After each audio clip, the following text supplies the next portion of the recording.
Good afternoon.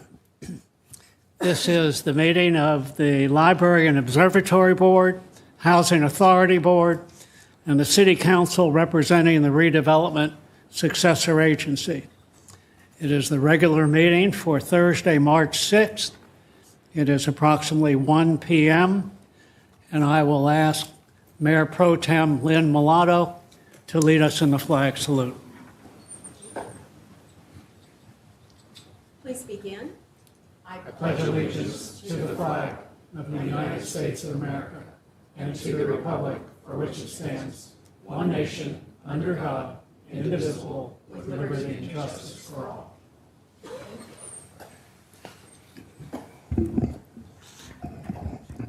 May we have the roll call, please? Councilmember Downs? I'm here. Councilmember Fromberg-Edelstein? Here. Councilmember O'Keefe? Here. Mayor Pro Tem Mulatto? Here. Mayor Weil?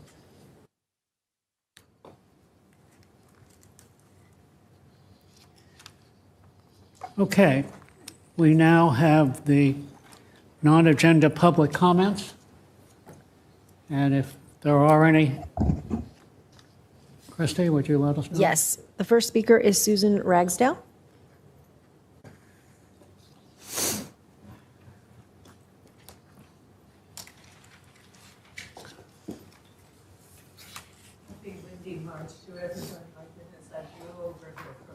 Valley, but it was sprinkling and I saw two rainbows behind me and I felt like, oh my goodness, maybe it's a sign for me. I hope so. I really do. Today is the 6th of March. On the 15th of March, I have to leave my temporary accommodation. I have nowhere to go apart from my car along with my rescue Bobo. I am currently packing in a state of weakness and putting everything precious to me in a storage unit. I feel terrified about what is to become of me.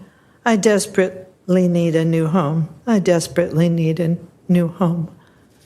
I have come here about 15 times to plead to the City Council to remedy a huge injustice when I was wrongly dispossessed of my beautiful home, beloved home at Whispering Waters in 2022. At that time, for almost 4 years, I had been relentlessly bullied by brutal neighbors. I finally realized the only way I could prove their harassment was to film their vulgar, predatory, and misogynistic abuse. Why, when I provided this proof, was I evicted from a home I kept immaculate, never violating the premises with noise or interference of any kind? How, having seen the video of ruthless abuse inflicted on me by these neighbors, could a property manager then justifiably terminate my tenancy? How can the city condone this? Why, in spite of all my pleas, does the City Council seem to ignore me and choose not to implement a duty of care to an elderly woman who is innocent, and obviously so? I believe I proved it. Tragically, I didn't have the protection of HUD when I desperately needed it. Thank goodness now you're going to have HUD on board, because what happened to me should never happen to anybody. I've been destroyed. To quote the poet Nikki Giovanni, mistakes are a fact of life. It is the response to error that counts. Will the City Council respond to a clear error and afford me the vital necessity of a home? My health has been devastated by the horrors of what wrongly happened to me at Whispering Waters and my struggle to survive since then. Will the City Council redress this error? Please let me know today. Call me. Have Marcus Aliman call me and just say, oh, we're going to give you an apartment so I can have my life back. All I need is the security of a new home to compensate for my unfair loss. I mean, it's huge. It's huge. Please give me a chance to heal and put an end to 6 traumatic years. Please conclude your remarks. Thank you very much. I left copies for everybody. God bless you all. Susan, the clerk on your way out, she has a document for you. It is Like, the, don't ever come here again. no. It's the contact information for the Riverside County Adult Protective Services. And so that is the agency that can help you. The city has reached out to them twice, and they've contacted you twice, and they've reported back that you've declined the services. So that is the agency that can help you. So take that information and call them so that they can help you. Thank you. Being fraudulently evicted from my home. Is Thank you for your comments. Christie? I seem insane because if anybody had to go through what I've been through, they would be insane as well. I'm not insane in the least. Not at all. I've been screwed by the city. And I think if you would instead be kind to Mr. Mayor, I deserve a chance to speak because if you would be kind I'm to sorry, me. your All comments. right, you never, I tried to talk to you at Starbucks and you ran away from me when you were in the middle of a conversation. I'm not an insane person who's going to hurt anybody. I've been screwed. It's huge. It's just like, I bet you never expected to walk into a Shonda like this in Rancho Mirage, right? A Shonda told you, I don't mean to be rude to anyone, but you've destroyed me. Don't you understand? I'm going to my car. I'm not well because of this, because of what you've done to me. You did this to me. Especially you, Mr. Hagerman. You are the main culprit here. Unfortunately, I don't mean to bust you. I really don't. Mayor, if I may for a second, the Brown Act. Yeah, forget it. I'm sorry. I'm sorry. Okay. Please help me.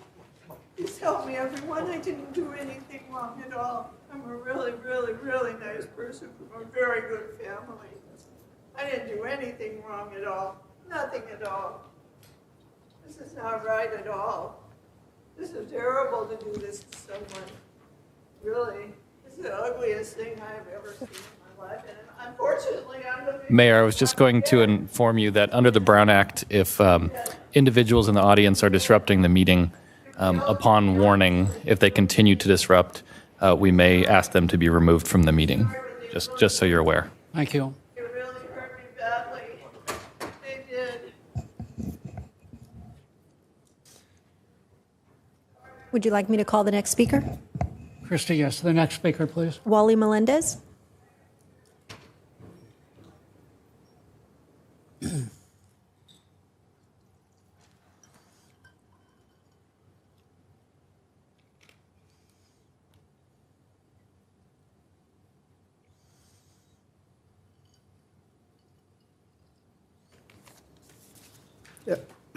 Good afternoon, City Council, Administration. This ties in a little bit with that lady's troubles. I have heard many times from this group, and there are many realtors in this group. And I have heard about plans, programs, about affordable housing. And I have heard low-income housing. A lot of people don't know what they're talking about. And I just learned about equity participatory agreements. That's when, if you don't know what that is, that's when you have to rent and you're not making a lot of money for whatever reason. Instead of losing all your money when you rent an apartment, you get some of the money back when you leave that apartment. Let's say in 5-10 years, you want to move. That's called equity participatory agreement. Not just a rental agreement, it's an equity participatory agreement. That takes for private capitalism and government involvement for those programs to work. Why? Because in our system is to make profit from our work. If we put up an apartment complex, it's to make profit. But to make this equity participatory agreement, and I'm addressing this to this group as the government, the private enterprise and the government have to work together for this equity participatory agreement to work. And you wouldn't believe where I learned this. I learned this from Russia. Russia. They've had that for a long, long time. But we don't have it, and we should be smarter than them. Thank you for your comments. The next speaker is Brad Anderson. Good afternoon, Brad Anderson, City of Rancho Mirage. I wanted to speak on really a few items. I have submitted some written comments, so hopefully I think they were submitted earlier by email. I just want to comment about the previous speaker, the lady. I am concerned. I was going to congratulate the mayor and the council for allowing her to speak, but then the comments from the city manager, it really should have been said at this time, slanderous in a way, if it's not true. Even if it is, it probably is. But not to sidetrack on that, and maybe some editing, but if she was escorted from the meeting by the sheriff's department, I'm very concerned about that, if that's the case. But I wanted to speak about a few meetings back. I missed a few meetings. I haven't even reviewed them, but I have reviewed the minutes, which is not very much. But I'm concerned about Country Club. You had a repaving job, and usually that items would come back to the city council for final approval, I guess, completion of the project, Public Works, and I know you changed that so the city manager can just sign off on it now, but that removed the public participation in that type of project. And it's isolated. I really don't have any issues with jobs, but that one I did. I had 3 incidents that I noticed, that I documented with photographs of unsafe work practices from the contractor. And I feel, I believe that possibly that subcontractor may have been pushing the limits, meaning working maybe unsafe or in a hazardous manner to be paid by the city faster. And that's something that should be looked at if that's the case. I'm going to leave it at that. Thank you. Thank you. That was the last speaker card. Is there anyone else in the audience? Okay, please step up and state your name. Hi, my name's Kristen Kramer. I live in Rancho Mirage. And I just wanted to come here personally and thank whoever was responsible for allowing the Rancho Mirage Writers Festival to be streamed. That was so incredibly wonderful. And then having Bill Gates have access to his lecture that day was wonderful. So I've tried to get tickets. I've never been able to get them before. So I hope that continues, and I'm not exactly sure who to thank. I'm sure it was a joint effort, but thank you so very much. It's a gift to the city and everyone. Thank you. You're welcome. Is there anyone else who would like to speak on something that is not on today's agenda? That was the last speaker. Thank you. That concludes the non-agenda public comments.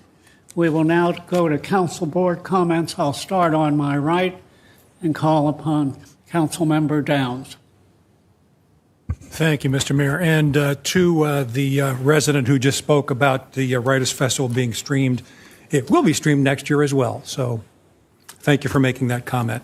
Today, I wanted to give a shout out to Palm Desert Mayor Pro Tem Evan Truby. Evan, in the last couple of days, wrote a Valley Voice opinion piece in the Desert Sun saluting Lieutenant Rick Espinoza and Rick's 25 years of service to the Riverside County Sheriff's Department, and the last 2 of which he served leading the law enforcement team at the Sheriff's Department that protects us here in Rancho Mirage.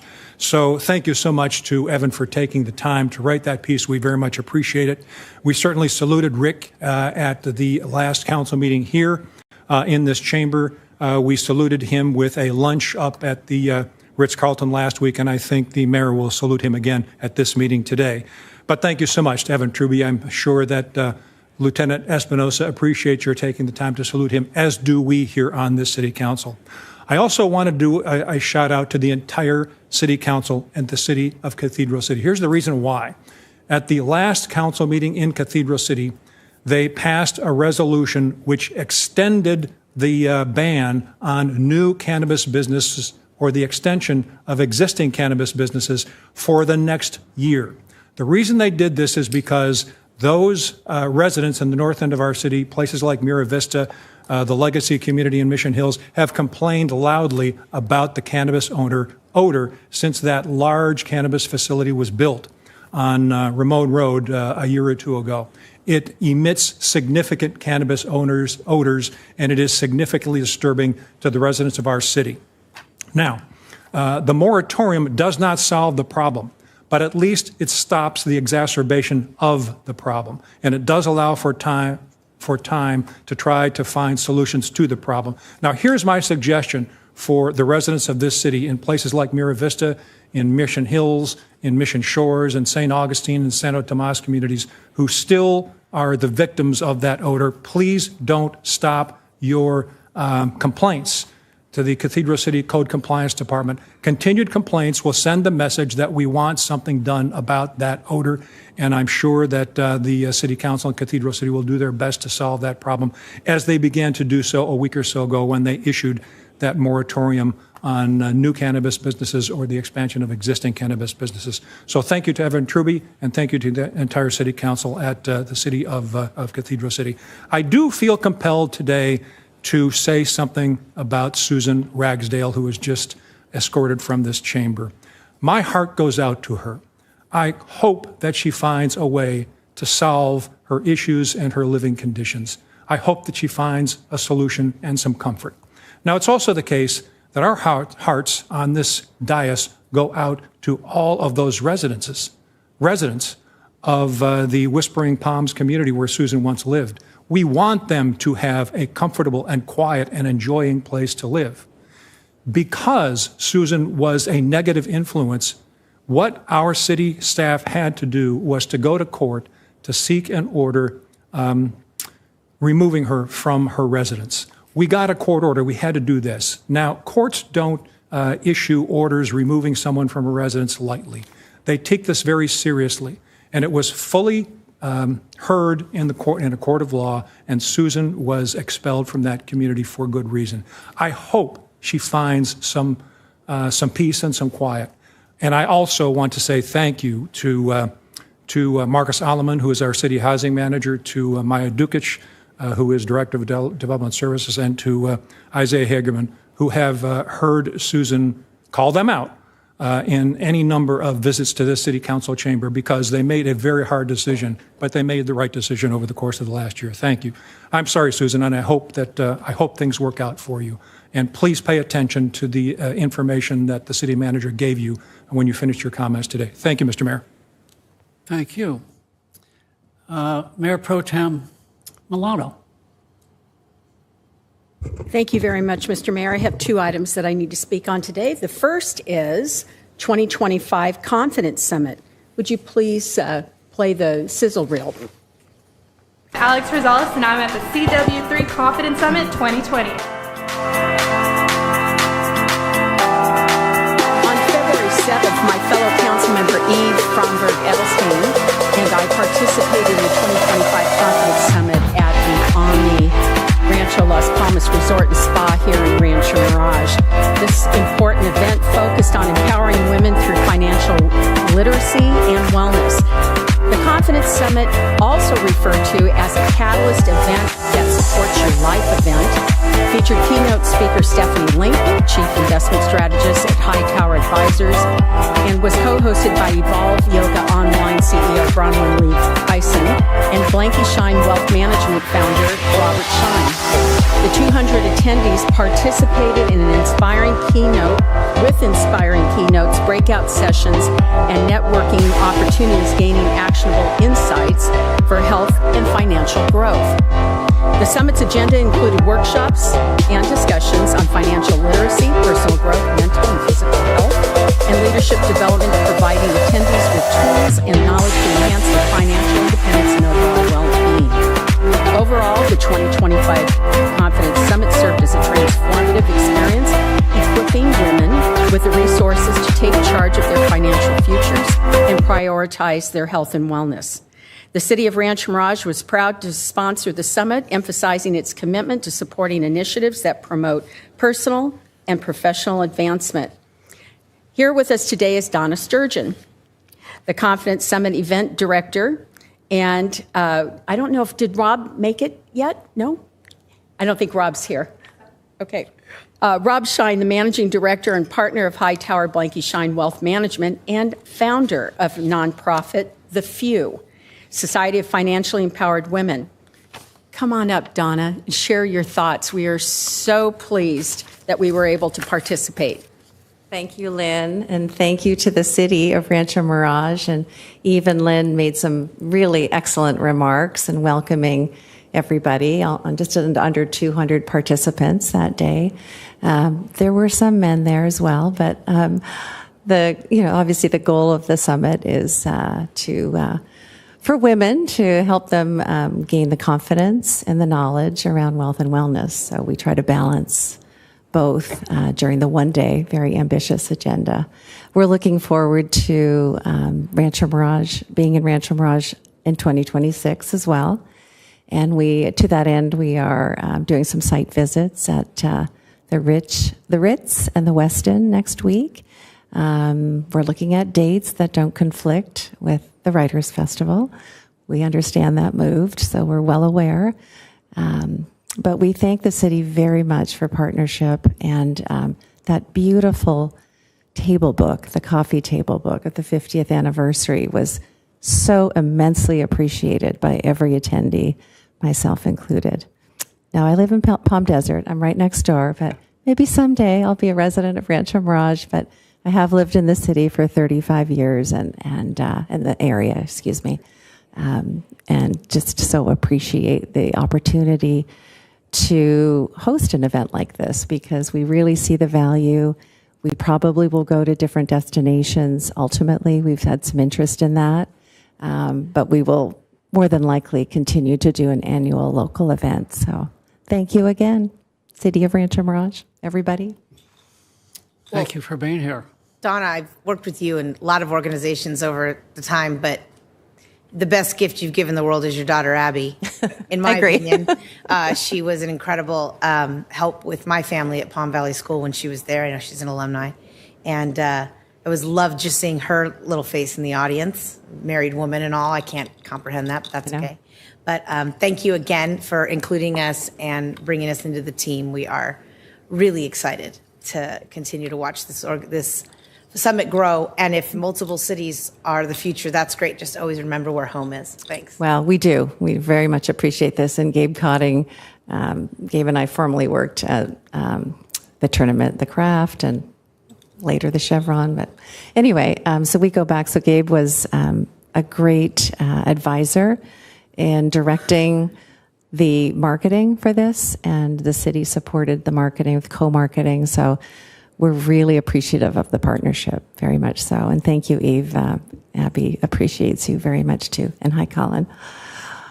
Thank you very much again. Thank you for this opportunity. Okay. The second item I need to share with you, if you'll bring up the slide 1.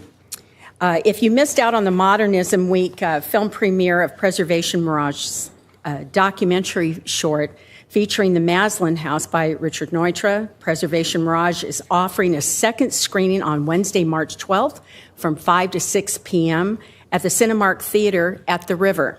The legendary Maslin House was built on the 12th fairway of Tamarisk Country Club in 1962. The legendary home was one of three in the Coachella Valley, designed by the prominent modernist architect. The screening will be followed by a Q&A with a filmmaker from Streeterville Productions, most likely Scott Goldstein. Tickets are complimentary for advocate, individual, household, and preservationist members, and to the public for a $5 donation on a first-come, first-served basis.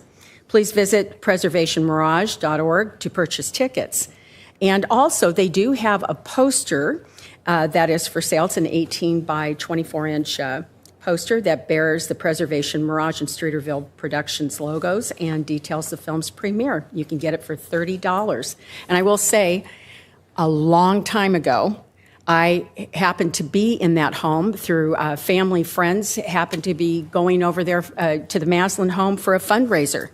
I was 15 or 17 at the time, and like I said, that was a very long time ago. And I came from Orange County, grew up in a tract home.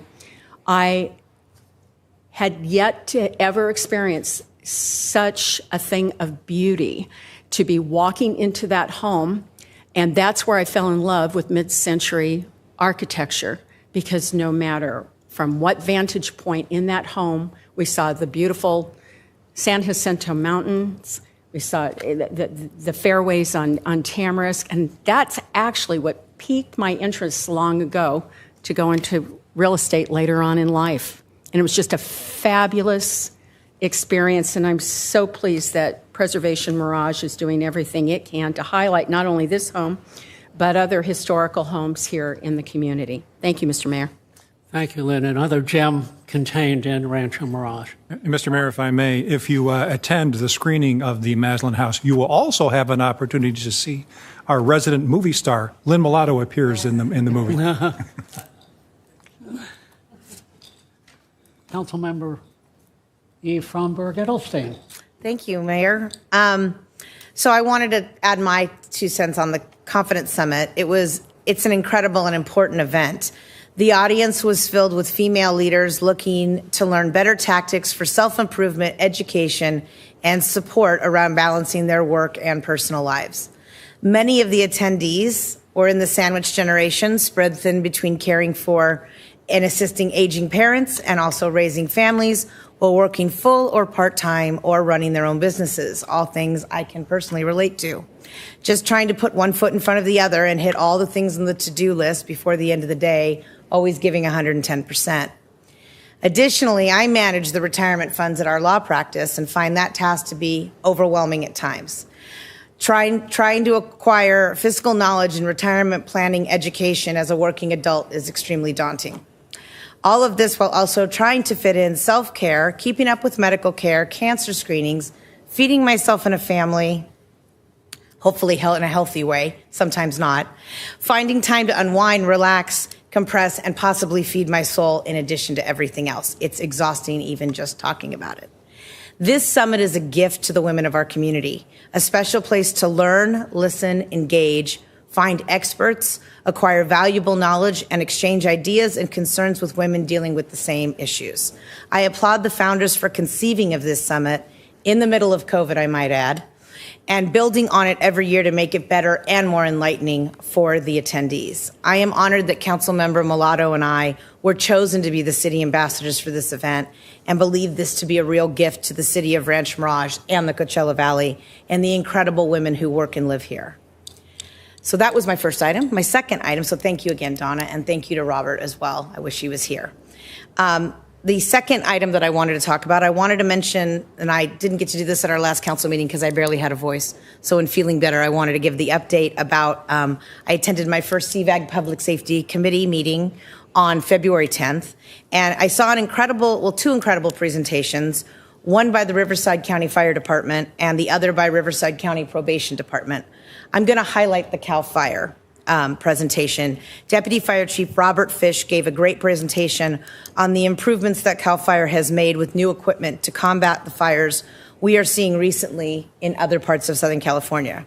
Most interesting is the work being done to increase water capacity, especially in most of our desert areas where there actually is no natural water, and the water has to be contained, consumed, and kept ready in the event of fires in those areas. It is a job to keep those facilities well stocked and to combat fires throughout the Coachella Valley. They also spoke about the additions to the air fleet prepared to fight fires from the sky and support the ground teams to catch fires early and contain them faster, or more specifically, as they defined it, to create better air deployment to decrease the cycle time to move water to fire-stricken areas. Additionally, our assistant fire chief went into the Pacific Palisades and Altadena areas soon after the catastrophic fires there to find out what caused such mass devastation in those areas. And predominantly the issue was the older age of those neighborhoods. Both areas were established sometime in the 1920s, so they're a century old. Most of the structures were built prior to 1950 and before there were building codes that were enacted to help residential and commercial buildings to be more fire resistant. He noted that the structures that survived those fires were newer construction and therefore more resistant to fire. It should be noted, I think, that while it can be daunting to have to work with planning or the building department to meet current code requirements, it is vitally important because it does result in better made, more resilient construction and development that helps our community survive a devastating natural event such as fire, or probably more our concerned, earthquake. So, with that said, I'd like to conclude by saying that as I continue to learn more about our city, as I serve as a city council person, I repeatedly find myself impressed with understanding how much our city administration does for us behind the scenes that we don't always see. Public works, public safety, traffic control, sustainability programming, RMEA, building and planning, housing, the financial oversight, library services, parks and rec, our city website, and our continued improvement to use more and more technology to streamline city processes and to increase transparency and ease of contact. All those departments and the commissions who aid them really give their time and best practices to keep this city running smoothly. As a council member, I am so proud of what we do and how we do it. And as a resident, I truly appreciate now more than ever the beauty of the city of Rancho Mirage. Thank you. Thank you, Eve. Well done. Councilmember O'Keefe. Thank you, Mr. Mayor. Good afternoon, everyone. We live in a wonderful city, and there's a lot of activities that go on. I promised the mayor that I wouldn't list all of them so we wouldn't have to be here for hours. But I would like to give you a heads up on some things that you could do this weekend. There are three things. Beginning tomorrow, the Rancho Mirage Amphitheater will host Desert Theatrical's production of Oliver. This is really a great show. It has elaborate sets and costumes and wonderful music. Brings all the Dickens characters to life. The dinner is catered by Willie's. And if you're interested, I believe there's still tickets available. You can visit desert-theatricals.com to purchase tickets. The second thing that I'd like to bring up is Desert X begins this weekend. And this is a series of multiple big outdoor art installations throughout the desert, including one right here in Rancho Mirage, which is at Sunnylands. And it is called The Living Pyramid. It's by Agnes Dennis, who is a wonderful, famous artist and philosopher. And it's a gigantic sculpture with vegetation planted in it. It's impressive to see it, but it's more impressive to know that it's animated by the plant life. So every time you go visit it, it changes. So you can go a week from now, 2 weeks from now, a month from now, and it'll be a different exhibition. So it's worth checking out, and of course, admissions to Sunnylands is free. The third thing I'd like to bring up is, as you know, I am the city representative to the Animal Commission. Rancho Mirage contracts with the Riverside County for animal services. But for this weekend, you can get free adoption on all dogs and puppies at the animal shelter out in Thousand Palms. We need to find homes for more than 150 dogs and puppies. You can visit the shelter. You can walk through the kennels and find your perfect match. And if you want to preview it, you can go online to rcdas.org, RCDAS, Riverside County Department of Animal Services. See the wonderful puppies and dogs that are there. And I hope that you will help us out and get a good friend at the same time. Thank you, Mr. Mayor. Thank you, Michael. You're doing a great job with the Animal Campus. I have several things that I'd like to mention. On Monday, February 24th, Mission Hills Country Club hosted the second annual Tunnels to Towers Celebrity Golf Classic. We are so honored to be the host city and a sponsor of this amazing cause. The main focus of this incredible foundation is to raise funds through the National Golf Series, which provides mortgage-free homes to injured veterans, Gold Star families, and the families of fallen first responders. These events bring communities together, ensuring that Stephen's legacy and the bravery of all who sacrificed on 9/11 lives on, reminding us of the cost of freedom and the heroes who protect it. Enjoy this amazing video created by our multimedia specialist, Kai Breach, showing how Tunnels to Towers came to be and how it continues to make a difference for America's heroes. Please show the video. It warms my heart. It makes me feel as American as I can. Hi, I'm Jack Ohm, retired battalion commander in New York City Fire Department and a board member of the Tunnel to Towers Foundation. We take care of the people that take care of us, our military men and women, and our first responders, and our Gold Star families. We pay off mortgages, we build smart homes for catastrophically injured servicemen and women. We're here today at Mission Hills Country Club in the city of Rancho Mirage, having a golf outing, celebrity golf outing. We have a lot of big shots playing golf for our foundation to raise money. We have people that give their life for our freedoms, and I don't want to forget about those people. I love what they do. I love what it's been about, when they can serve the country, serve the kids, and serve everyone around us. It makes it a better place. Grabs me by the heart. Just know it's a good, warm embrace that they cherish us. We cherish them. We cherish the citizens of Riverside County and the state of California, and also the city of Rancho Mirage. Today it's a wonderful group of people who have decided that Consensus is supporting this great organization that helps those in need. This foundation started with sacrifices of Stephen Silla. On the morning of 9/11, Stephen Silla was an off-duty New York City firefighter. When he heard about the first plane into the North Tower, he immediately turned his truck right around, went back to his Brooklyn-based firehouse. Unfortunately, Stephen died, along with 342 other New York City firefighters, saving lives that morning. So the Silla family, to honor and remember the 2,977 Americans that were murdered that morning, started this foundation so we would always remember the sacrifices of our first responders and our military people. You want to donate? We have a $11 a month campaign. You can go to our website, t2t.org, and you can donate as much or as little as you would like. I love this country. I love what we stand for, and I love the people of our country coming together to help our great, true American heroes.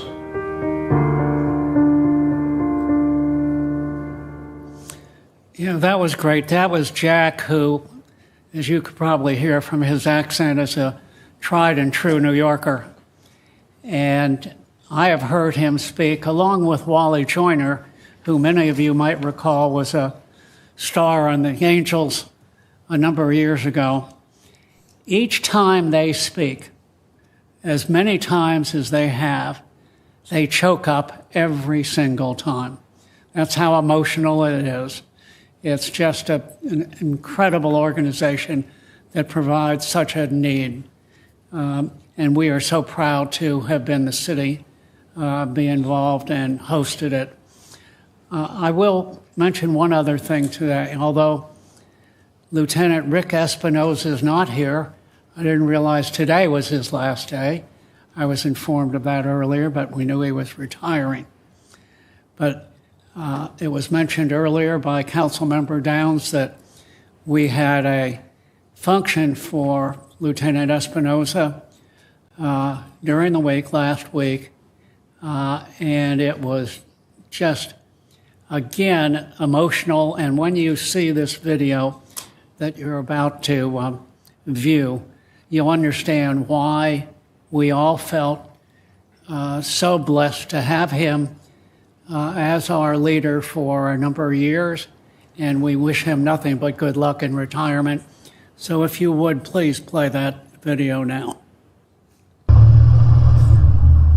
For nearly 25 years, Lieutenant Rick Espinoza of the Riverside County Sheriff's Office has demonstrated service above self. We get nothing but support from the community. Protecting the Coachella Valley with unwavering commitment while ensuring community safety at every turn.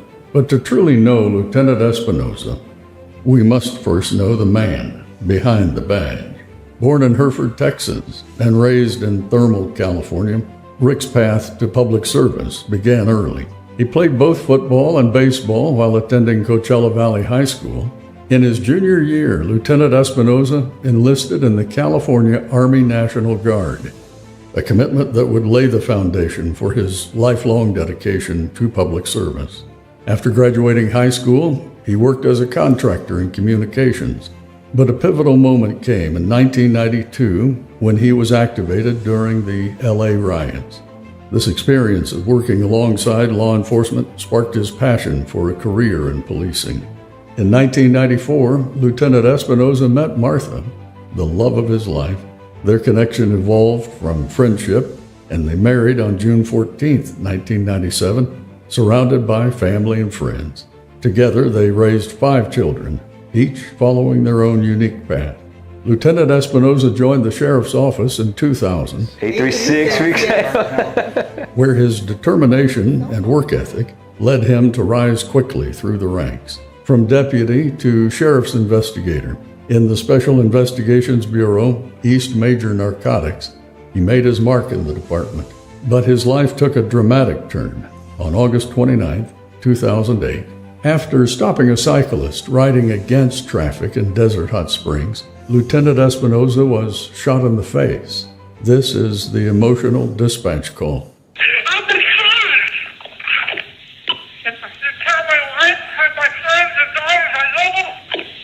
We're on our way. We will not quit. We will get to you. I'm not quitting. Listen, Kurt, how are you? Espinosa, we're 1 minute away from you. Hold on.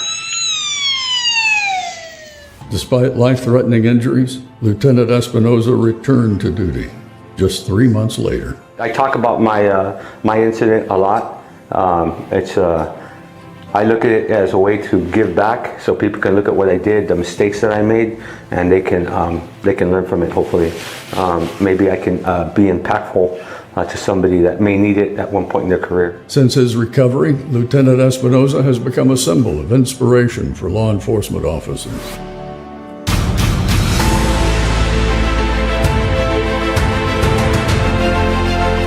He's a hero in a lot of people's books. Just to hear his voice on his recording, it affected me, my family, just thinking about how strong he was and how he didn't have any fear to come back and do this career. I was there that night. I was third on scene, and it was scary, but you know, it shows the resolve of our team, of our department. Over the years, Lieutenant Espinoza advanced through leadership roles, including Master Investigator 4 and Sergeant. In November 2022, he took on the role of Lieutenant for the city of Rancho Mirage. After more than 2 decades of service, Lieutenant Espinoza is now retiring. This has been my life for 25 years, so it means everything. His colleagues speak of him as a leader who helped shape their lives, both professionally and personally. Watching people interact with him, you can see they're happy, they're excited to see him, they're engaged with him, he's engaged with them. He has a deep love for this community, and it shows. He's boots on the ground, lead by example. He is always willing to get out there and share his experiences from his career with everyone. Moving forward, Lieutenant Espinoza leaves behind a legacy of leadership for his continued commitment to providing service above self. My whole career, I've always strived to prove to myself that I do deserve to wear this badge. Basically, 25 years of my life, I've dedicated to that purpose, to that goal, to prove to myself that I do belong here. So it means the world to me. A devoted husband, father, and grandfather, his impact will continue to be felt throughout our community.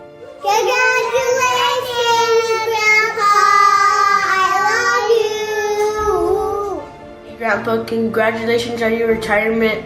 Thank you for always being there for me, and can't wait to go to coffees and cards with you. Love you. Thank you, Grandpa, for serving our county. Congratulations on your retirement. I hope I can spend more time with you. I love you.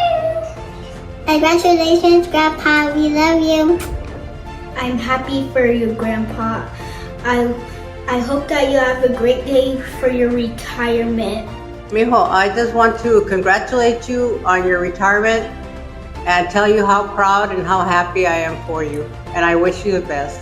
Thank you for your countless hours and sacrifices you've made selflessly for the protection of others. I hope this next chapter is everything that you want it to be. Thank you for everything. You're still my hero, and I love you. We love and miss you. Congratulations on your retirement. Well deserved. And thank you, Martha, for taking care of him. And now we truly know Lieutenant Espinosa, the man behind the band.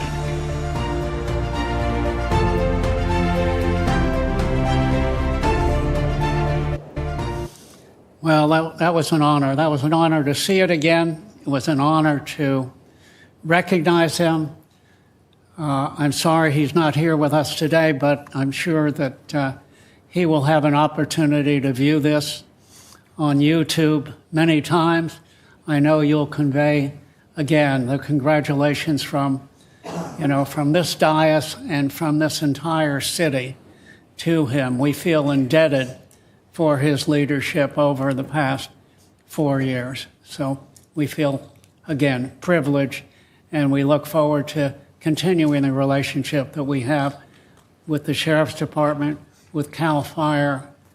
We're very blessed. So thank you, gentlemen, for being here today.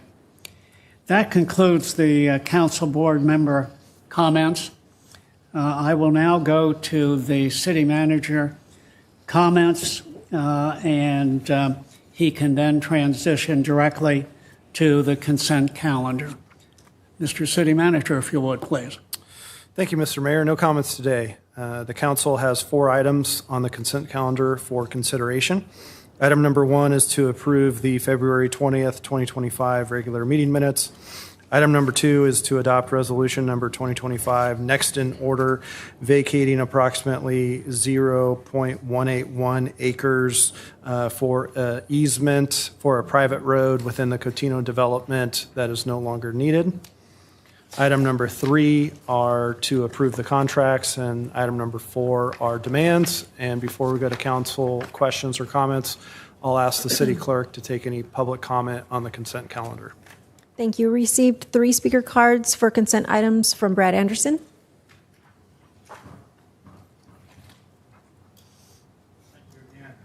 Anderson, City of Rancho Mirage. I don't represent the city, I just live in the city. I wanted to speak on consent calendar items, number 1, number 2, and number 3. And first, I probably won't speak. I submitted written comments for everything that's on what I'm speaking about today. So I want to mainly concentrate on the approval of the February 20th, 2025 regular meeting minutes. I have reviewed those, and I'm deeply concerned. I did voice my opinion before when you changed to the title action minutes from summary or brief summary minutes formats for recording these written minutes, which is the only thing legally. The videos are not legal. Well, the city attorney could probably answer that, but the minutes are what people count on to being accurate and recognize as being accurate when they look up issues with this city or any other government organization. And now we are not accurate. I'm concerned because I feel that approach by the city is really a censorship type item against public speakers and maybe even commissioners that speak at these at the commission meetings. And the reason I say that is I reviewed the last 2 meetings. minutes and the non-agenda public comments, which I was not a part of, they just mentioned the people's names if they gave them on the minutes, and nothing about the topics that they discussed. Like that poor lady that spoke about the housing, it would just say her name and nothing more. But also when you get into the council reports or even presentations of the last meeting, guests were recognized and a brief description of what they spoke about was given. So there's definitely a double standard when it comes to that, and there's probably some legalese that could be used, but I know that's not an accurate way to record minutes, and especially the public comments, because people have the right to speak on non-agenda public comments. They have that right, so it should be recorded and recognized accurately in the minutes of those meetings. So I'm not pleading, but I'm asking the city to just rescind your past orders and go back to the way meeting minutes were recorded since the city began. I can go back and look at the first meeting just like some of the city council members have. But now if the people look at the meetings, they won't be accurate. You wouldn't know anything. Well, you would be limited on what you would find out. Thank you. Thank you. I did not receive any other speaker cards. Is there anyone else in the audience who would like to speak on something on the consent calendar? No additional speakers. Are there any council comments? If none, I will ask for a motion to approve the consent calendar. So moved. I'll second.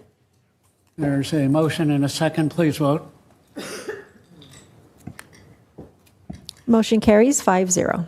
Thank you. We will now go to the action calendar. And the first item is the consideration of adopting resolution number 2025, amending the fiscal year 2024-2025 budget. And that will be handled by Joseph Carpenter, our Assistant Director. Joseph, if you would, please. Thank you, Mr. Mayor, and good afternoon, members of the City Council.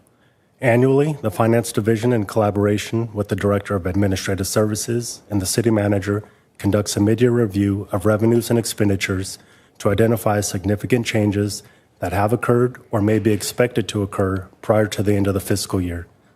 The primary objective of this review is to perform a divisional analysis of the general fund and identify items that have a material impact on the current budget. Today's presentation will provide a summary of the general fund and highlight the proposed fiscal year 2024-2025 mid-year budget adjustments.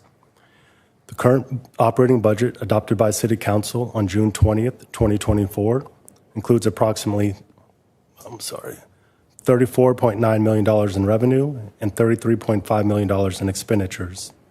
Staff is proposing mid-year adjustments to increase operating revenue $215,000 and to decrease operating expenditures $239,000, which would increase the projected operating surplus by $454,000 from approximately $1.34 million to $1.79 million. Details of these proposed operating budget adjustments will be covered over the next few slides. Staff is recommending an increase to operating budgeted revenues of $215,000. Staff anticipates the city will receive $130,000 more in tax-related revenues, $40,000 less in development-related fees, and $125,000 more in other miscellaneous revenues. Staff is requesting a reduction to budgeted general fund operating expenditures of $239,000. General fund operating expenditures are broken down into three object levels: personnel, which includes salaries and benefits, operations and maintenance, and department equipment. Total general fund salaries and benefits are anticipated to be under budget at year end. Any required budget adjustment for individual divisions will be brought to the City Council for consideration with year end budget adjustments. The proposed $239,000 decrease in operations and maintenance is comprised of budget adjustments to 4 divisions: a $75,000 decrease in city attorney expenses, a $575,000 decrease in public safety due primarily to increased revenue in CFD number 1, a $326,000 increase in general government due to continued rising insurance costs, and an $85,000 increase in special programs for the Historic Resource Survey. The general fund summary displays the impact of the proposed budget adjustments to the general fund. In addition to the previously discussed operating budget adjustments, staff is also proposing adjustments to non-operating revenue and expenditures. A reduction of $620,000 in federal grant revenue to account for a grant that is now anticipated to be received next fiscal year. A reduction of $4 million in amphitheater improvements as the project has been abandoned by the City Council, and a reduction of $400,000 in the Ramon Road project as this project is now anticipated to be completed next fiscal year. As shown on your screen and outlined in green, the adopted general fund budget, including both operating and non-operating budgets, projected a net use of reserves in the amount of approximately $4.1 million. The budget adjustments discussed today intend to change this reserve spending into a surplus of about $100,000. This last slide will show how the surplus impacts the general fund's reserves. The city started the fiscal year with approximately $61.79 million in general fund reserves, and after accounting for the about $100,000, staff estimates the city will end the fiscal year with approximately $61.9 million in general fund reserves. For clarity, unassigned fund balance represents funds that have not been committed for specific use and are available for any purpose, while funds in the city's 6 reserve accounts have a specific commitment and can only be used for that purpose unless modified by the City Council. This concludes my presentation. Thank you for your time and consideration this afternoon. Staff is available for any questions. Thank you, Joseph. That was very complete. Are there any comments from the public? I did not receive any speaker cards. Is there anyone in the audience who would like to speak regarding this item? No speakers. Thank you. Are there any council comments? I have a couple of questions, Mr. Mayor. Yes, please. So, Joseph, the net result is that there will be a modest surplus. The anticipation is that there'll be a modest surplus of just short of $108,000. That is correct, yes. Okay, and a large part of that is because we determined that we're not going to spend capital improvements on the amphitheater, so that $4 million, we didn't spend it. Correct. Now, I do have a question for you on non-operating expenditures. So we originally had anticipated we'd spend 6.127. We didn't spend 4.4 of that, but we did spend we are anticipated at the end of the fiscal year to spend 1.727. Where did most of that 1.727 go? Those are in a couple of different spots. So there are some improvements that are happening here at City Hall currently. We have some electrical upgrades that are happening. That's a construction that everyone would notice if they're coming in. There are some additional capital expenses that happened with a buyout of the power purchase agreements that the City Council approved in September of last year.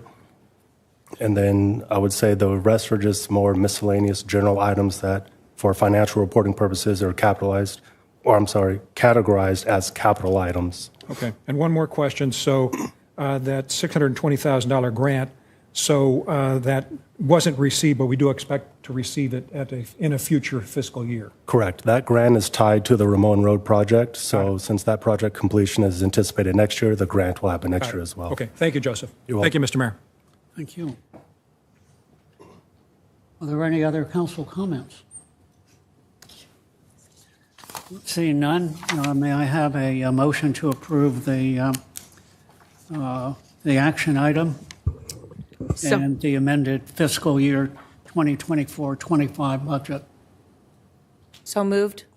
Second. There's a motion and a second. Please vote. Motion carries 5-0. Thank you. Good job, Joseph. The next item is rather extensive, and a lot of work has gone into it, as you will hear. This has been a challenge for many years, and I'm proud that Rancho Mirage has taken the lead in solving what has been a challenge for us and to answer a number of questions. And this is to receive a wireless master plan update and provide related staff direction, and that will be handled by Jason Hedegay, Director of Information Services. If you will, Jason. Thank you, Mayor, Council, staff, and guests. I'm here to provide an update on the Wireless Master Plan. Staff has completed the analysis and drafting of the Rancho Mirage Wireless Master Plan. As attached to your staff report, staff has distilled over 200 pages of data to report on the following topics: background and challenges, analyzing the data, the Wireless Master Plan and key findings, and next steps and recommendations. Background and challenges. The city's low population density, the limited vertical assets such as our tall buildings, our utility poles, land use restriction, and terrain constraints create significant challenges for our wireless coverage. Additionally, carriers often misrepresent their coverage, requiring the city to take proactive approach to addressing barriers to rely on these services. On this slide is our land use zoning map, and the Rancho Mirage land use pattern creates significant challenges, with only 35% designated for residential area.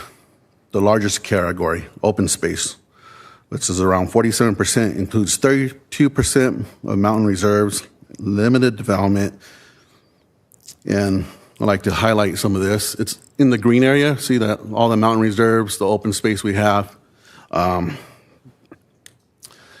Plus, out of the 25 square miles, less than 18 of those are buildable, much of which is already developed into residential communities. Carriers in Rancho Mirage have not taken meaningful steps to address coverage gaps. Instead, they have blamed the city while making coverage maps that do not align with our real-world experience. So I actually went online. You can go online right now, do a search for whatever carrier you have. If you type in Rancho Mirage or the Great 92270 area code, if you look at this on the left-hand side, it's AT&T's. It shows we have full coverage. Right, it's another carrier, Verizon. You type in Rancho Mirage. If you look at it, it's kind of misleading. It says we have 5G ultra wideband, full coverage if you look at this map. Sweet. Let's go to the next topic. Ben.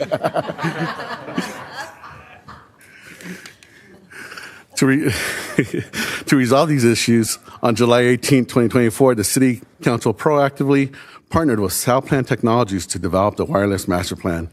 The plan aims to enhance cellular coverage in Rancho Mirage through strategic solutions in emerging technologies.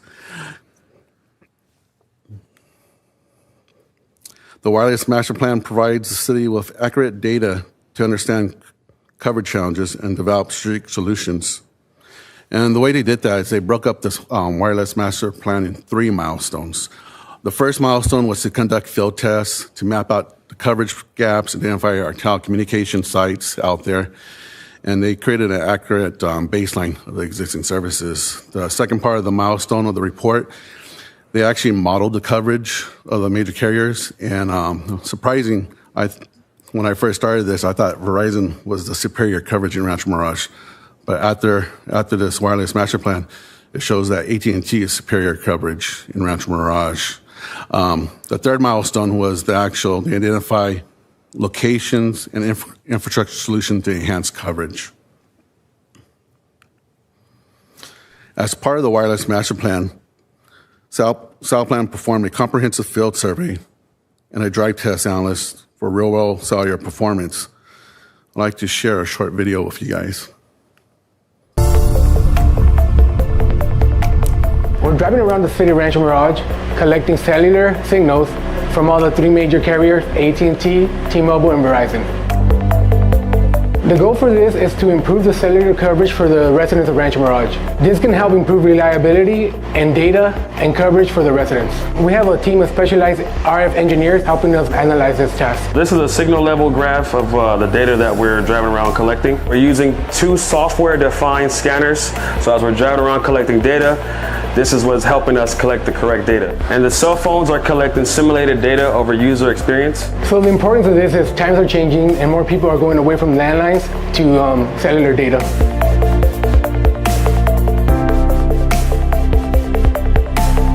gathering all the data. We're going to post-process it, compile it, and give the information back to the city so they can make a decision to know how they're going to move forward. This helps the residents of Rancho Mirage communicate better within the city and find out better ways to better improve cell service throughout the city of Rancho Mirage.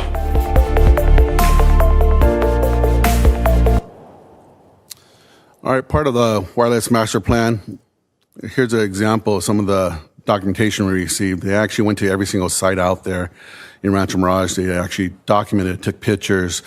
They let us know if it was operational or if it was decommissioned. And we got actual latitude, longitude, location, and other information.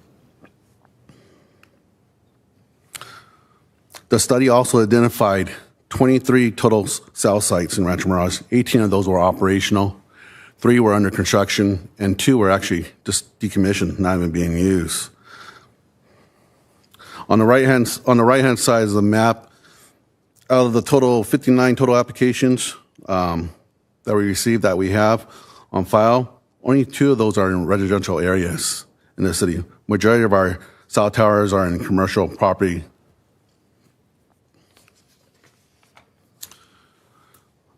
This is one of the decommissioned sites. It's a Sprint T-Mobile site. So part of this survey, we actually went on top of the roof and actually look at a lot of these facilities. And this is just one of the sites that were decommissioned. So part of this is we could actually take this data, take this knowledge, talk to the carrier, and let them know, hey, this site's decommissioned. How can we get this operational to get coverage in this area? Some of the key findings for the wireless master plan highlighted major issues with the existing infrastructure on all the major carrier networks, AT&T, Verizon, T-Mobile. To ensure adequate coverage, each carrier should be operating at least 12 cell sites. However, in Rancho Mirage, each carrier is currently operating around 4 to 6 sites. As a result, this results in poor signal quality, reduced data speed, and overall capacity limitation. Since I'm a tech guy, I like to get in the weeds on this type of stuff. So this is the frequency. The right-hand side right here is actually showing some of the data we actually scanned out there in the field. And it's just the frequency, the band for AT&T, T-Mobile, Verizon. And when I say frequency, think of it as a basic radio channel your phone uses to talk to the tower. Just like your car radio tunes into a specific station, your phone turns into a specific frequency for the cell tower. So we looked at the 700 megahertz frequency, and this is the best overall coverage due to its low frequency and the ability to cover large area. And it does a blanket coverage, so it's able to penetrate a lot further. And the 1921 megahertz frequency towards the bottom, those are the higher frequencies, and think of that as they have faster data rates, they increase capacity, and these are typically used for like small cell sites. Like to show you an example of what we're talking about. So this is at Fire Station 50, and it's showing one of the 700 megahertz facilities out there. And it's a Verizon site. And if you pass by on Highway 111, you would never realize it because you got those trees right there. You wouldn't even know that's a cell tower. The next slide is more of our small cell sites, and this is showing you an example of what they look like. These are in Rancho Mirage now; they're active. The picture on the right is actually on a light pole. The other one's on a flagpole. And why can't we put them on our traffic lights? We don't have any right now, but that's something to consider. We should look at.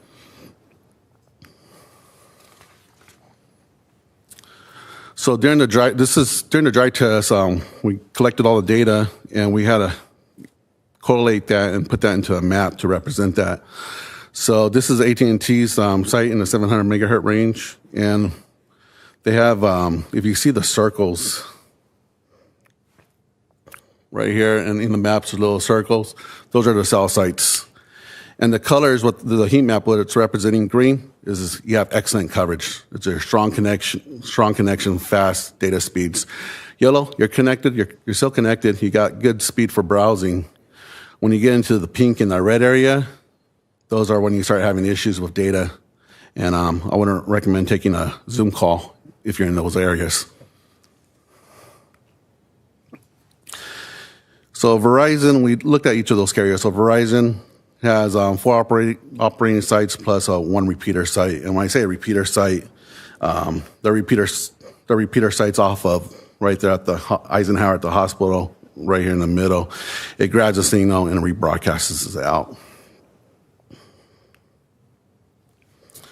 Next one is T-Mobile. It's as far as one of the carrier that's struggling in Rancho Mirage. They have pretty bad coverage. Good thing about this is I actually reached out to each of the carriers during this process and told them we're conducting a wireless master plan. T-Mobile actually got back to me. We have a meeting set with their RF engineer next week to actually go over this data and see how we can improve it for the city. South Plan has also provided Rancho Mirage with a site options tailored for each carrier and frequency band to improve coverage and capacity in problem areas. The proposal includes 5 to 6 new sites per site for the 700 band, and to improve the 1900 2100 megahertz range, they're recommending 7 to 8 per site per carrier. For example, let's contrast wireless coverage for AT&T. The left-hand side of the map shows the current coverage, and the right side, where the heat map, you see some triangles right here. These are the proposed sites, and this is backed with data. So it's not like, oh, we think we should put an antenna here, better coverage. No, they looked at the actual scan they did and where the best placement would be. They took a look at our zoning data and our CUPs, what we have out there, to see where the best coverage and proposed location to put these cell towers. So part of this is they created a chart for each carrier for us. And as you can see, it gives an address, shows the zoning, the recommendation type of design we should put on there, the antenna height, and the actual location where it's at. So for AT&T, South Plan proposes 4 monopolms and 2 rooftop sites. They also looked at some of our CUPs, and CUPs, they've been approved already through council, but they were just never constructed. So South Plan's recommending that we go out there and revisit these permits and find out why they weren't built.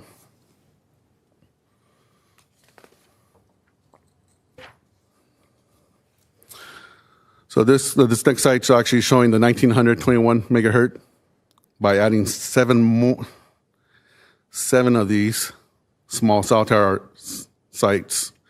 And remember, they're not like the 700 megahertz where they spread and go far.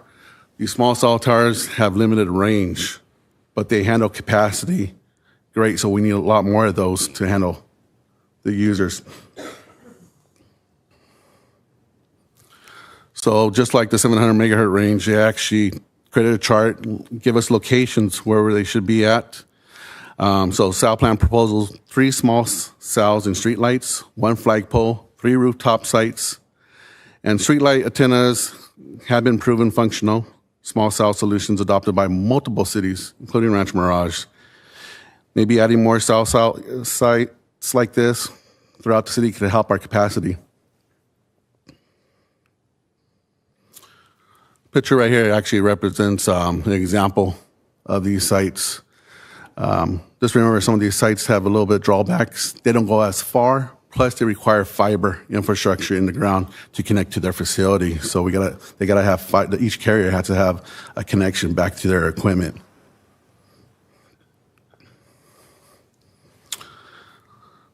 The heat map on the left represents Verizon's actual coverage map, not their marketing material online. The heat map on the right represents their projected coverage if we get new antennas and where they should be placed at in the city. What I want to talk about right here is if you look at the area, it's our main corridors. Highway 111, fully covered. Bob Hope, the hospital, fully covered. Another thing, here's a specific example of Verizon 700 megahertz range at Palm Valley School. So with the data we could create a GIS map and actually see that data, what the coverage looks like. So here's Palm Valley School, all in green. It hits Mission Hills Country Club. It shows a solid connection right there. Top right, actually, the current Verizon tower right there.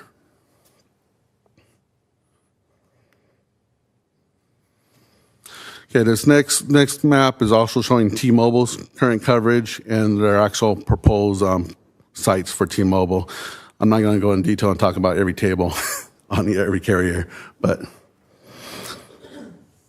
okay. So right now, our coverage in the city, well, we're about covered 45% out there with good coverage. If the carriers come in and actually add all these towers, what's our percentage looks like? So that growth will be 70% for commercial, institution, residential zoning will now achieve excellent and good coverage. Why not 100%? Why not 90? That's probably won't happen. It's because our topography that we have. So the picture is a great example right here. We have these hills, these coves. The signal doesn't penetrate through that if the tower's on the other side. And also, a lot of our residential communities built out, we don't want a huge tower in the middle of our residence. So we have to use those small cell towers, small cell sites. What's our next steps and recommendations? So the wireless master plan is a critical step for improving cellular coverage across the city. It analyzes key data, information, service gaps, and offers strategic recommendations. The image right here shows how cities, municipalities are responding from a more passive regulatory approach to a more active strategic coordination. Meaning, we're not just waiting for the carrier to come in and issuing a permit. We're actually trying to be more proactive, entice the carrier to come in and work with the carriers. And this is across the board. Every city out there is starting to do this now.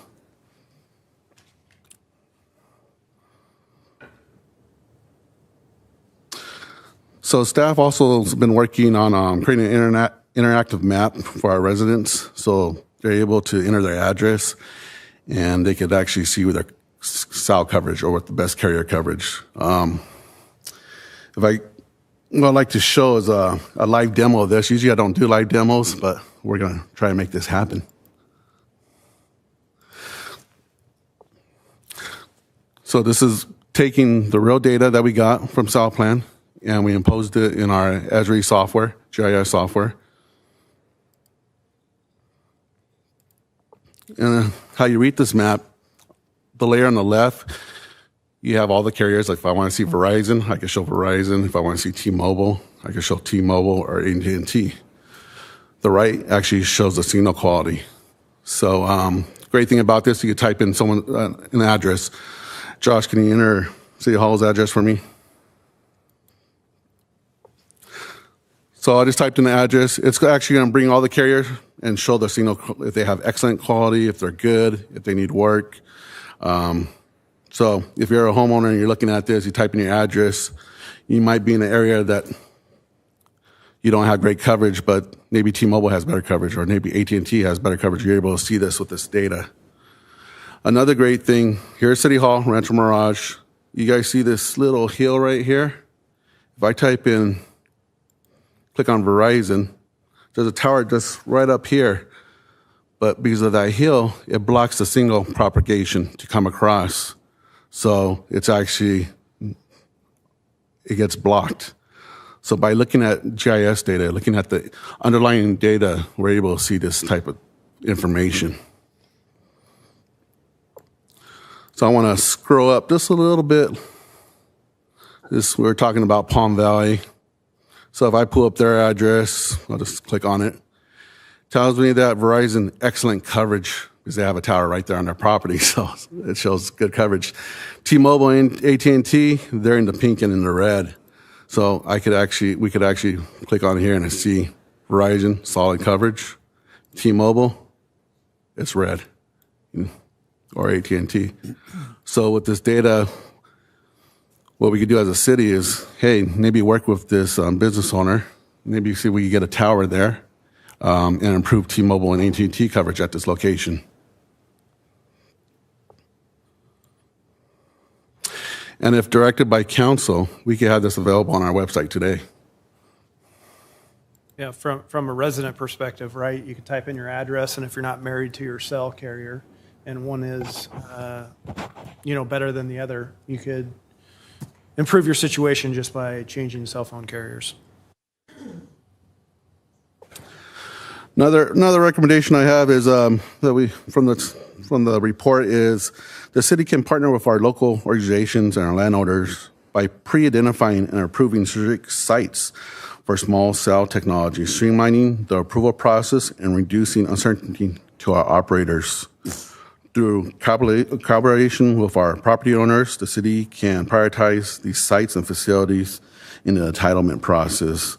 So just in other words, go out there, talk to some of our partners out there, see if we get something on their location, and get that pre-entitled. So when we work with the carrier, we just let them know, hey, we talked to the business owner, they want this. We looked at the actual, maybe the master lease agreement, create that. We have all that data behind it, so it's a lot easier to work on that type of deal.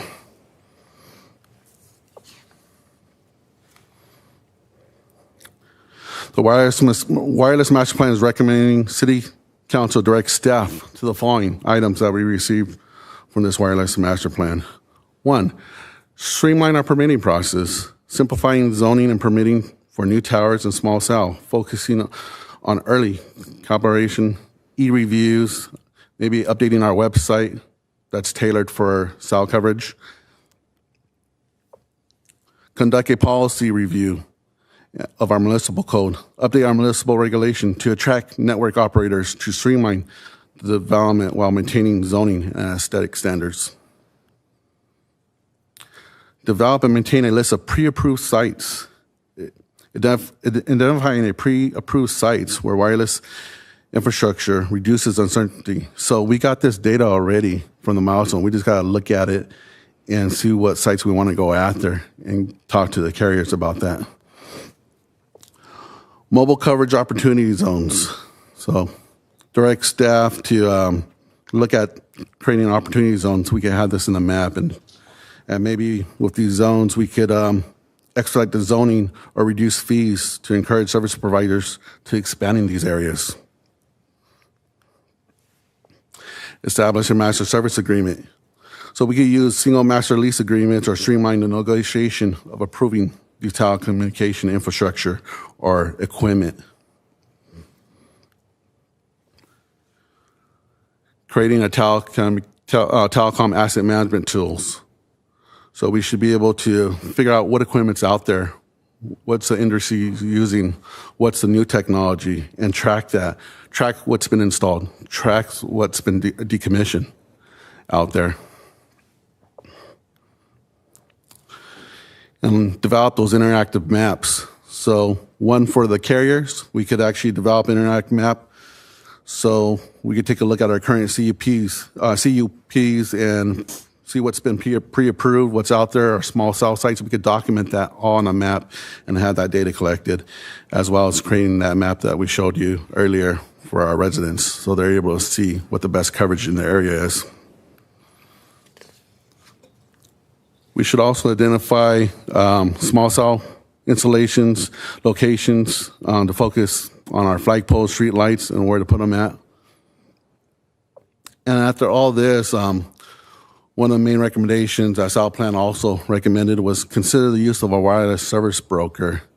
So meaning we can engage in a broker to streamline these asset management, guide operations, and they have the knowledge, the inside knowledge with the carriers, who to contact and to help with this.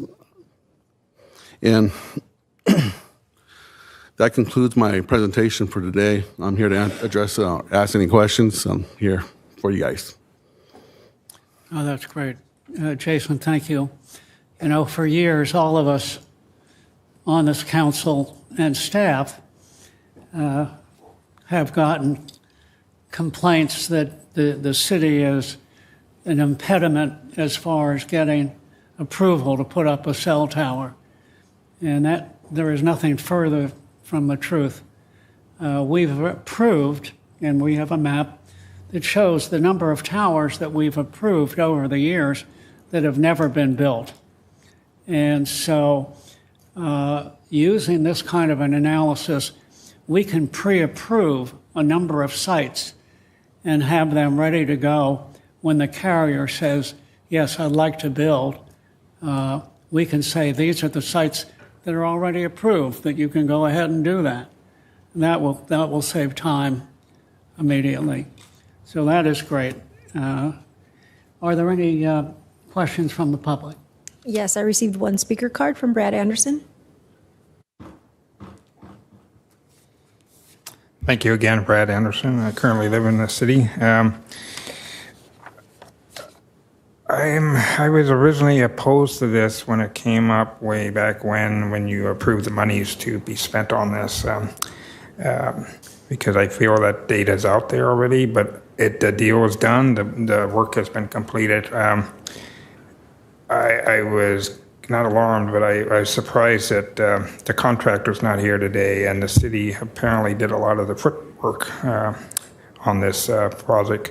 But there's so many variables, and date, time, year, everything plays, and I would trust the carrier to do a better assessment. Nothing against the city or nothing against the employer, but to do an assessment of their facilities, and I would urge maybe not to broadcast this as verified information, because time of year, time of date, weather conditions, everything plays a matter. How many people are actually using the facilities at that time, meaning how many customers are actually online. That's all aspects of that aspect. And to favor one carrier over another, I think the carriers are taking a beating.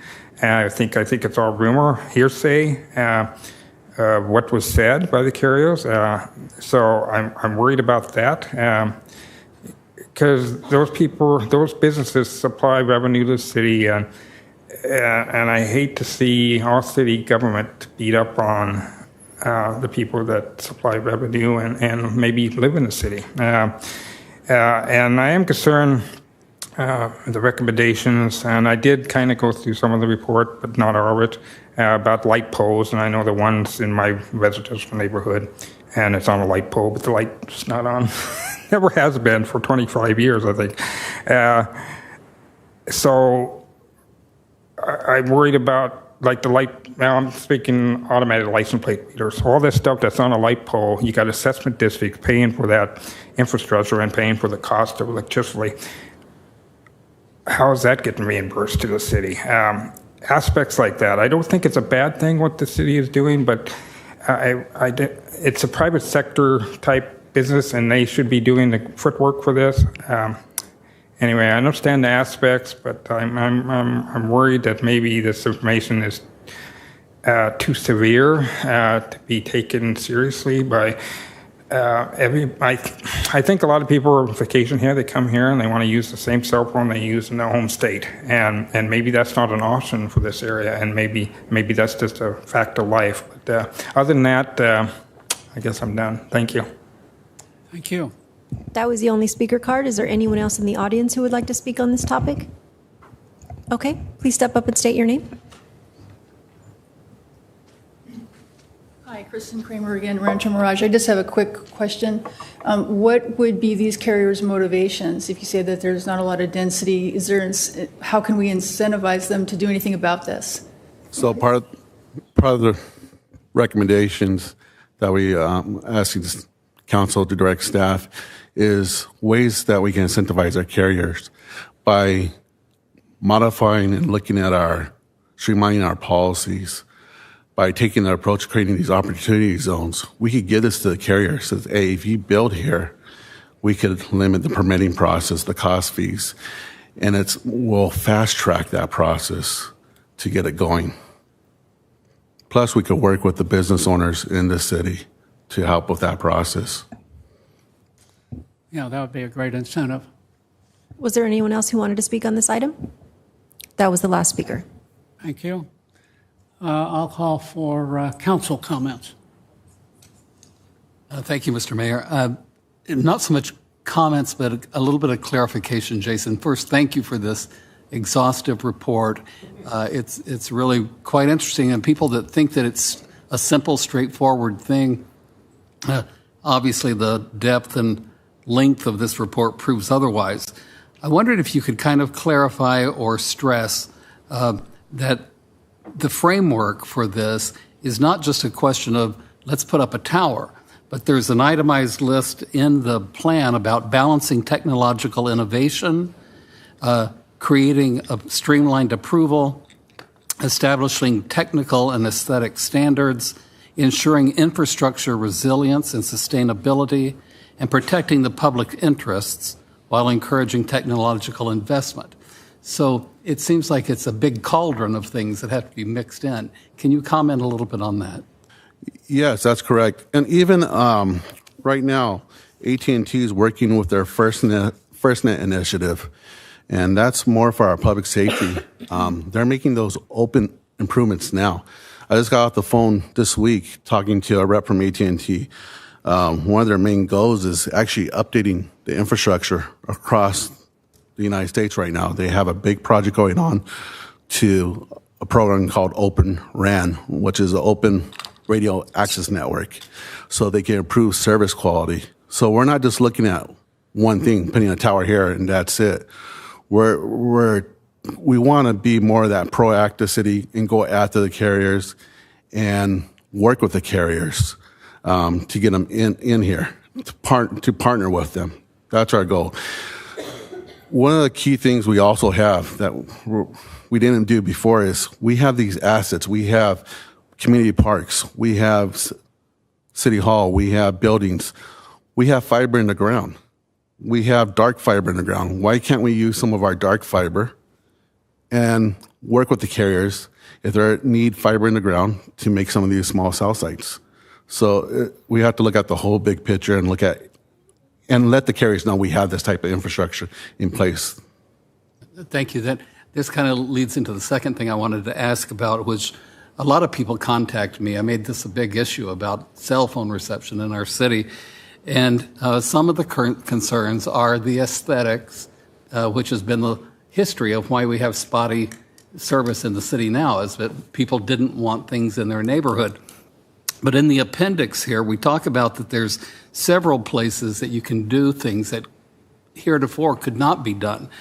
Pole installations, like you said, flag poles, street lights, traffic signals, but also facades on public or private property when the owner consents to it, like the exterior of buildings, walls, rooftops. That's good for high-demand areas. But as you just mentioned, there's also underground installations using fiber and power controls that way, and then indoor installations as well, deployed inside buildings, stadiums, malls, or other large facilities. So would these areas be something that we would utilize in our plan? Yes, that's correct. That's part of the wireless master plan, and that's in there. I could give you an example of what we did at the library facility. Rancho Mirage Library, the outside of the building, there's really no wireless service going into that building. So what we did is we installed specialty hardware called a DAS system. It's an antenna that points to the nearest cell tower and brings that radio waves into the library. So you're able to make a call inside the library, Verizon, AT&T, and that device actually worked on multiple carriers. It does cost a bit, but if you have a system in place like that, it helps out for like indoor coverage to improve that. Jason, thank you. It's a great job, Mr. Mayor. Any other comments? Yeah. I'd just like to remind everyone that this study was a result of citizens over the years, but especially in the last couple of years, conveying they cannot make a phone call. Both Councilmember O'Keefe and I live at Del Webb, and often is the case we have to step outside of our homes, put our phones on a speaker in order to take a call because the cell service is so limited. With that said, we've been bringing those concerns back to City Hall, and kudos to our planning department, Public Works, and to our IT department for taking the time to do this study. Most of you have gone into a cell phone store, whether it be it AT&T, Verizon, T-Mobile. myself, I'm a Verizon customer, and I've gone into Verizon and they'll say, the city doesn't approve our permits. And I share the data with them. They kind of look at me sideways. They said, I'm with the city, and we have approved these cell towers, but the carriers have not moved for whatever reason. They don't get enough pings. They don't think they're going to make enough money to support those services. Ultimately, it's the carriers that need to move forward. And so I applaud our past council members and staff for approving those permits to move forward. But I think with this plan and those colorized maps and identified sites, we have the data to present to those carriers. Often is the case also, you see a cell tower and not all the carriers want to occupy the same tower. They want their own independence. And so that too is a challenge. However, I think with this data and the different approach and the incentivization that we might be able to offer them, that might change their thinking. This is no longer a cell phone situation as it was 15, 20 years ago, where a cell phone was a novelty or an option because we all had landlines in our home. It's now a matter of public safety. It's a part of our life. It's about communication. So I want to thank, I really want to thank our staff. I know you get hit a lot with negative complaints and concerns, and these individuals, we can only make policy, but the staff really took the bull by the horns and said, this is what we can do, came to council, and this is why we commissioned this study. It's important because this desert is not staying quiet in the small village that we've all known for many, many years. We're expanding exponentially, all 9 cities.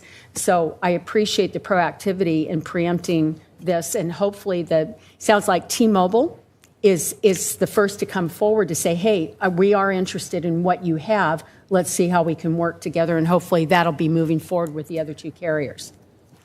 I have a question. Yes. On the fiber cable question with Spectrum or Verizon with their fiber, is there enough of that to support what we're talking about as a plan? Because I'm not as knowledgeable, and it was mentioned, and thank you, Michael, for bringing up the question, because that was my question, which is what do you need in the ground to then enable the towers to do the work that you've talked about? Yeah, so the 5G, when we're talking about small cell sites, the ones on the telephone, they do need the infrastructure back in, which requires fiber. Those sites handle high capacity. So sites that have a lot of people around, or if you're surfing the internet, it needs that fiber backbone in the background. So we have fiber in our ground on our main corridors, like down Highway 11, when we did our traffic project for our traffic signals, we put extra fiber in there. And we have any new development that comes on board, we require fiber in the ground. So that's an ongoing process, and we set aside dark fiber for stuff like projects like this. Yeah, the fiber's cheap. It's the digging in the ground and putting the conduit in. And so through several city projects with our signal interconnect and then developments, we actually do have a very nice network of conduit and fiber within our city now. I think we have been ahead of the curve when it comes to putting the fiber in the ground. I think that we've been thinking ahead a great deal about that, and I think we're equipped to take it forward. And it's going to be refreshing to be able to go to the carriers and say, look, this is what's already been approved. Do you want to get aboard? And that's where we are now. Especially as we embark on our construction of affordable housing, all those needs that will be coming online as we build those 1,700 units of affordable housing. So, Mr. Mayor, if I could just add something from my perspective, kind of going through this and, relying on Jason's expertise and, what this does, in my opinion, is it keeps us being proactive. I mean, ultimately, we don't build cell phone towers, right? The carriers do. But we want to be as attractive as possible for them to come and put their investment in Rancho Mirage to improve the coverage for our community. And so there are things, even though we don't build cell phone towers, there are things that we can do as a city. And ultimately, we needed a foundation of data, right? Because the old process was very much driven where the city sat back and we would wait for the carriers to come to us, and then they would have to do all the work, right? They would have to say, well, where are the available sites? And let me go try to negotiate with somebody. I'm negotiating with this party over here, this party over here. Finally, they get a willing landlord, and then they come through the city's entitlement process. That takes a number of months to get through all these things. By the time they actually get the approval to build, right, that's a rather long process. And so, the key component of this study was saying, hey, let's do some of that groundwork for them, meaning the city can be proactive here. And so with this data, right, Cell Plan said, hey, depending on the carrier, right, if it's AT&T, Verizon, T-Mobile, they don't just need a tower somewhere, they need a tower right here on this property. And so as a city, we can go to, say, a Palm Valley school and say, hey, would you be willing to work with the carrier that was identified? So let's give an example. Let's say it's AT&T. Would you be willing to work with AT&T? It even specified the height and the type of shading that it would be. So monopalms are very popular out here. So you could go to Palm Valley, and it gets out of this theoretical and it becomes very real, right? Hey, would you be willing to do a lease with AT&T for a 69-foot tower that's going to look like a monopalm, and it's going to be right here? And then you begin as a city to get these projects on board, and then you would also potentially consider doing the entitlement process. So we would go through and entitle a monopalm at whatever the height was at that location. Then you go to these carriers and you say, hey, all the work is done. All you have to do is just come in and build it. The owner's on board. Here's a sample lease agreement already approved for this. And if you're a cell phone carrier and you've got limited construction dollars and you're facing a year process over here with this jurisdiction, or you're facing Rancho Mirage and they could literally go pull a permit and start building, that begins to make us more attractive. But we needed this data to put us in that position to go do these things. Obviously, when it comes to our codes and regulations, there were some recommendations to say, hey, let's make this a little bit easier of a process. And so that's one of the recommendations. So there are things that the city can do to be more proactive, to make us more attractive for investment from the carriers, because we've done some of this legwork, right? We have great community partners, so think of school districts, think of the tribe, think of Eisenhower, right? Think of Desert Island. Some of their buildings have some height, right? Pretty rare to run across that in Rancho Mirage. So we go work with those community partners and say, hey, it's this type of installation. Here's what this would mean for you. And you go do, as a city, some of this legwork with the people that we know, right? These are our community partners. And then you go to the carriers and say, this is set up, this is ready to go. Here, come do it, come build it. Now, in the past, at one point, the city was kind of tired of this. Carrier comes in, gets the entitlement. They always got asked the question, are you actually going to build this one? And of course, the rep there would, yes, of course. And then most of the time, that wasn't getting built. And, it gets rather complicated, right? Because they go shotgun all these approvals. And then, this very large institution is making these decisions on where they're going to allocate their limited construction dollars. So something that we were never exposed to, but at one point the council got so tired of it that they said, hey, it was AT&T, if you actually build this tower, we'll actually give you $20,000, right? Now, there were certain parameters that the council put on that incentive. One of them was a time trigger. AT&T did not meet the qualifications to get the $20,000, and they really didn't care. You know, they were working at their pace, and literally they said, that doesn't mean anything to us. And so they did end up building that tower, just not within the period to get the incentive. So, you know, we've tried various things, but what I like about this approach is it got very data-driven, and it puts us in a position to actually go and be proactive and make us more attractive for investment.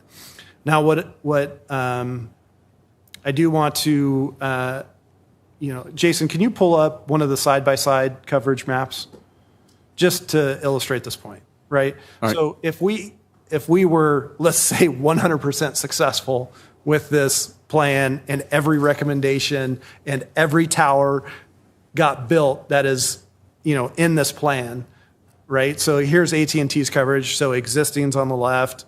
If you did everything per the master plan, that's what's on the right. We still have challenges, right? So why? Well, Jason covered some of that, right? We have coves. So you could have a tower like here at City Hall, Verizon Towers just over there, and we have terrible service here. Why? Because of the mountain. So we're still going to suffer from that a little bit. It's not likely that a carrier or all three major carriers are going to come put towers in every single one of our coves, right? We also have areas like the Tamarisk neighborhood. The Tamarisk neighborhood is always a challenge because it's residential, right? There are no adjacent real commercial sites where you would even be able to put a cell phone tower. So if you look on this map, existing the Tamarisk neighborhood is red.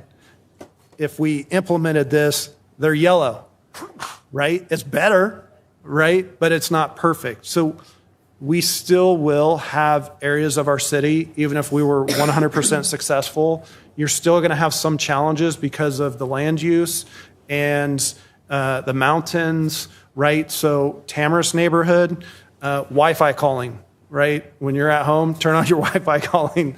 That's one easy solution. But again, going from red to yellow is still better, right? I'm sorry it's not green, but again, that's due to the makeup of that neighborhood, right? So closest sites are kind of Palm Valley School. Well, that's not very close to some areas of the Tamarisk neighborhood. The other existing towers in Cathedral City, right on our city limit. And then the Children's Discovery Museum is another tower. So it's kind of on the fringes, but when you get into the middle of the Tamarisk neighborhood, because it's all residential uses, they're going to have an improvement, but it's, not going to be perfect. So as we work through this, there's still going to be some areas that are challenged. Now, one of the things with the micro cell or small cells, right? That's a targeted approach, and so there's going to be as you work through that process. I kind of naively thought, oh man, if when we started this, I was if we put a small cell on every traffic signal pole, then you would begin to get this great coverage. And ultimately, the coverage area of those small cells are not meant for that wide deployment, right? They essentially approximately cover about 300 feet. And so we would have to have a signal pole every 300 feet to maintain that level of coverage. Obviously, we don't. And so those small cell sites are going to be great for targeted areas, right? So if we have an area of our city and maybe there's a weird elevation change, and some of the cell plan site talked about, hey, dropping calls and things of that nature. So there may be some small solutions that you do to cover a very specific thing, or where people gather, right? So take the river or Rancho Las Palmas Shopping Center or any other place. You can begin to say, hey, when you're in Rancho Las Palmas Shopping Center, Highway 111 is at a higher grade than the shopping center. And so as you go into that center, go to CVS and you're going to lose your cell phone coverage. because of that huge height difference. So you would begin to get targeted with these small cell sites to say, let's go fix those specific areas. We could work with the center owners and say, hey, here's the benefit of doing something like this. Would you be interested in doing that? And you would begin to fix these zones. Ultimately, the towers are what are giving us that broad coverage for large areas.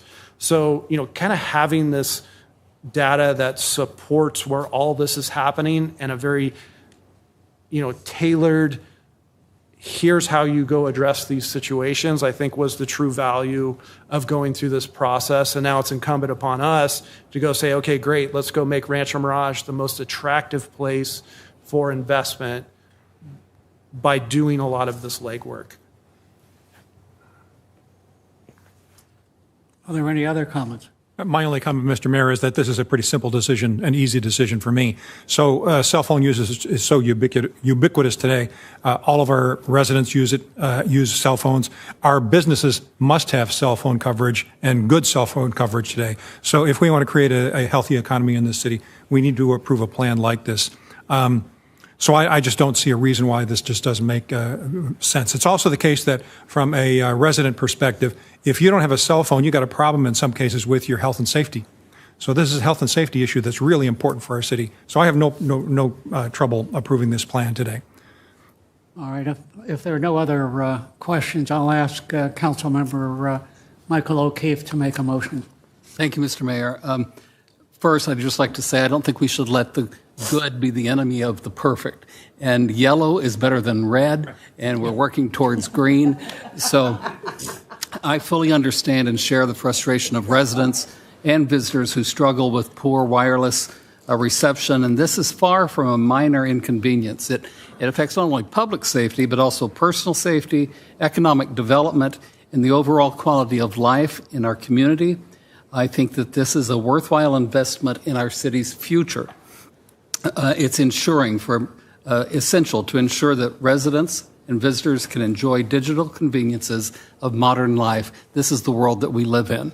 So with that, I would like to move that the City Council receive and file the Wireless Master Plan and direct staff to take the following actions. 1, initiate necessary amendments to streamline the permitting process. 2, conduct a policy review of the municipal code and initiate the amendment process to reduce barriers to entitlement.